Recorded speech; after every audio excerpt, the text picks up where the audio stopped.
I live in the outskirts of a big city in mid-America, bordering the federal national forests. It was a warm, sunny night, and I decided to camp out in the backyard with my 4-year-old son since it was a beautiful night with clear skies.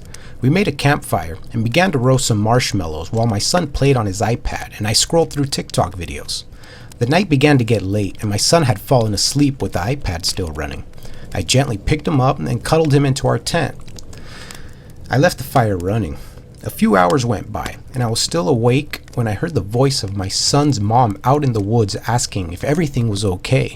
I instantly wondered why my wife had come home early since she was 2 states away visiting her elderly parents. I shouted, "Honey, is that you?" And I received no response. All I could hear is the crackling from the fire, and the videos were still playing on my phone.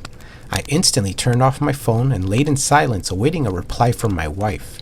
My phone had no service, so I couldn't call my wife to ask why she came home early. At this moment, I wanted to grab my son and run inside the house where we would be safe and protected from any intruders on our property.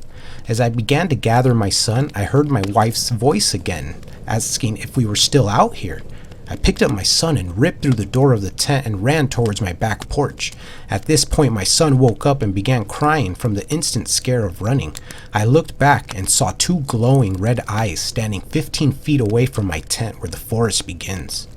It's been 3 months since this encounter, and I have not seen or heard anything coming from the woods since then. Nevertheless, I will never be camping outside again in this area.